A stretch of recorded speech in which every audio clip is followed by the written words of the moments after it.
Yeah. Hello, I'm Leo Alzinger from Wachau, Austria.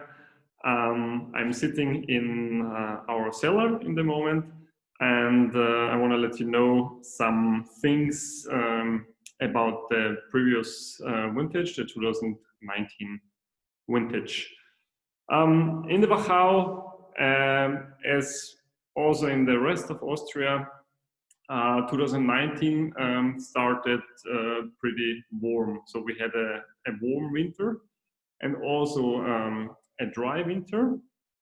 So the bud burst was very early in this year. And from the beginning of the year, we thought it could be another very early harvest. But things changed in May, which means in May we got a lot of rain and very cold temperatures. So the vegetation turned back to normal. So the flowering was pretty on a normal date around 15 and 20th June. So from this date on, it was from the vegetation, like a normal year. The following months were more on the warmer side. So June and July, warm and dry, but August went again cold, or for summer conditions cold, and also more on the wetter side. And so we had enough of water supply, good conditions so far, and so with begin of September, the weather changed again to very, to pretty perfect conditions for us. So it went colder. We got big temperature differences between day and night, and from this day on, we didn't had any rain until end of the harvest. So we had in 2019 the best harvest conditions since, I don't know, since 10 years. So it was really perfect. So we could harvest all vineyards on perfect conditions. And it was pretty interesting because there was a big difference between Grüne Veltliner and Riesling, because Grüne Veltliner, the increasement of sugar and also of physiological ripeness went very quick. So we started harvest with, I guess, on the 17th of September. And in the first week of harvest, we harvested around 50% of all the Grüne Veltliner grapes.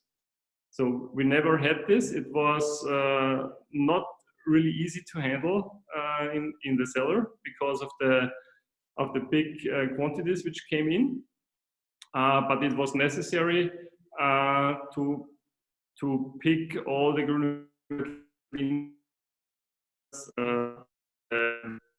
the optimum conditions with good acidity conditions and not too much sugar. So Grüne Veltliner was finished approximately 2.5 weeks after harvest start. So begin of October.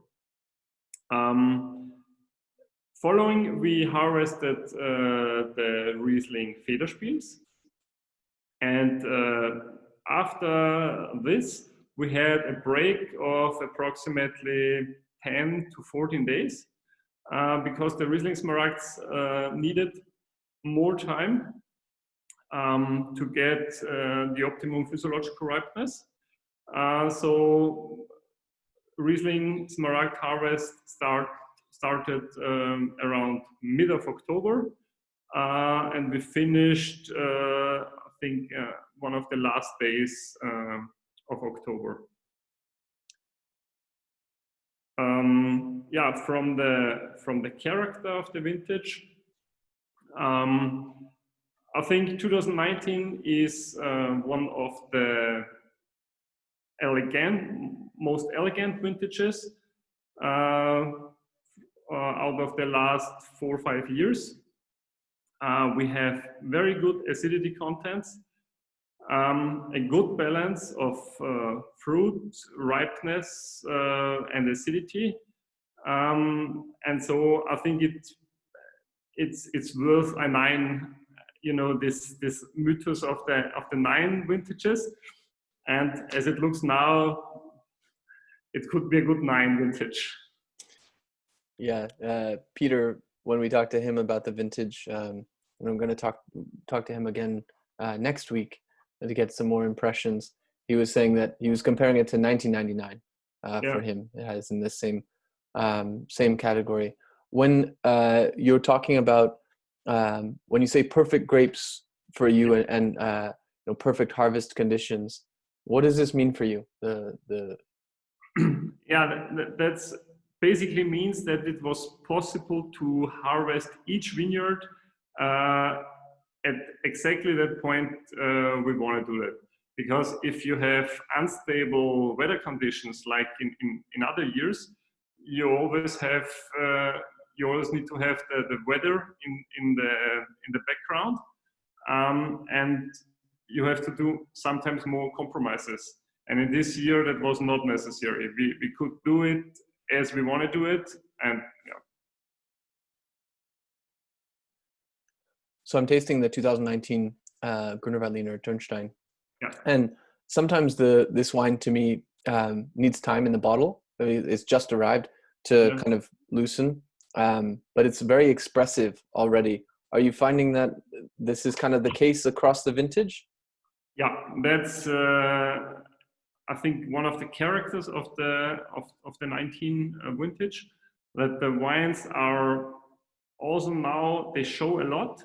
They have very expressive fruit, and in combination with the fruit, also very good structure, good minerality, and really good acidity contents. Yeah, it's very fresh. When you're looking at the vintage, you know, you kind of put it into the category of this kind of cooler, fresher vintage. So I know that in some vintages, the producers talk about them as being a more Riesling-oriented vintage or Grüner Veltliner vintage.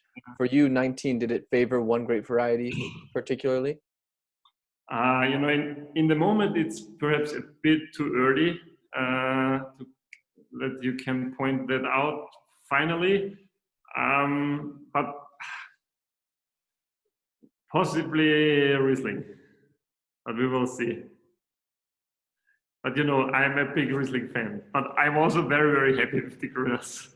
We're also big Riesling fans, but we also drink our fair share of Grüner Veltliner too. In terms of the average time for harvest, in terms of when you started harvest, this sounds like it was relatively late. Is that correct? Yeah, the start was not that late. So a late start would be beginning of October.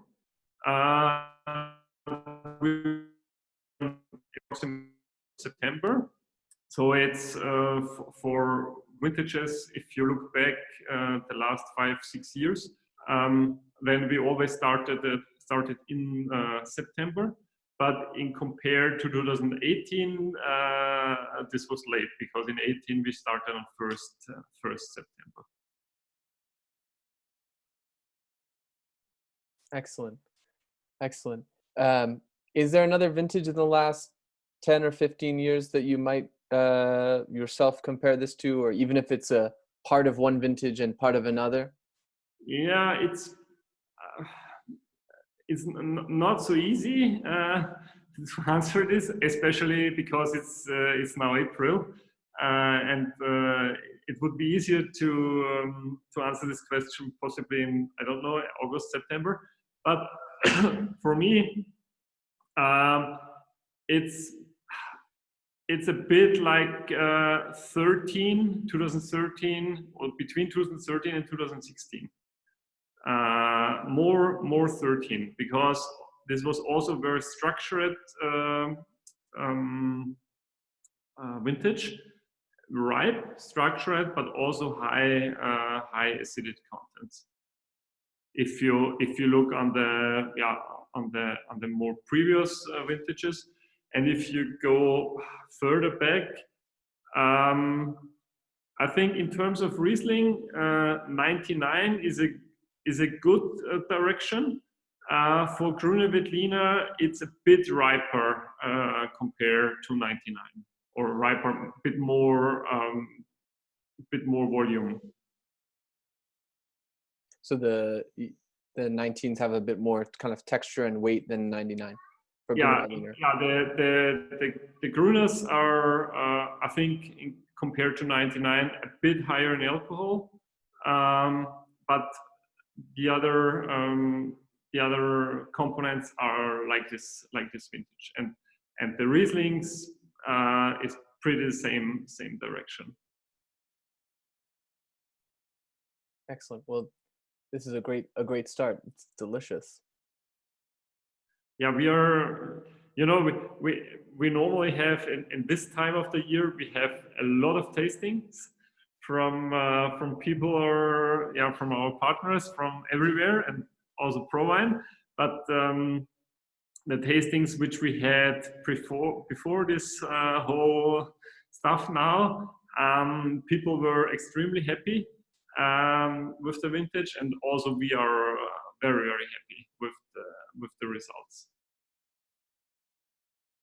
Excellent, Leo. That was fantastic. Abby, Mike, any questions for Leo? Yeah, just kind of getting your opinion in a year like 19, where it sounds like the quality is quite high. Do you find that your single sites are more accentuated in the sense that Mule Point is intensely Mule Point, and Steinertal has that classic signature, or in a better year do they kind of lump more to the middle and kind of lose some of the specific terroir specifics? No, I think it's in this year you have they're very characteristic, but it's always also big differences within the single vineyard where your parcels are located. So in our case, our Leuenberg parcel, for example, for the Riesling, is very high up and very close to Steinertal.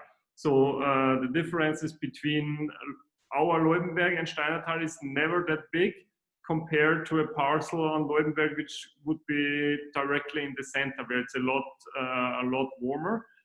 But I think the characteristics of the different vineyards are shown very well. The parcel in Leuenberg is Rauheneck, correct? That you're referring to, because it's very close to Steinertal. Yeah, it has more of that. To Steinertal. Doesn't have the kind of character that you sometimes find from Leuenberg, from other growers, where it's very south-facing and quite warm. Yeah. Oh. And warmer.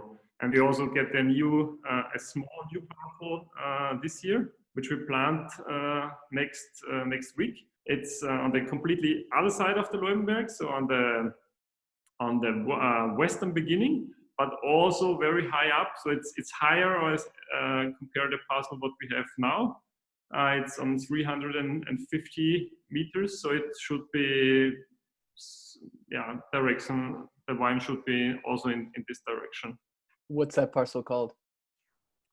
That's called Höll. Höll. Like hell. Hell. Okay. Because it's so high up, and it's very cold, a very cold area, rough area, and so Excellent. That was perfect.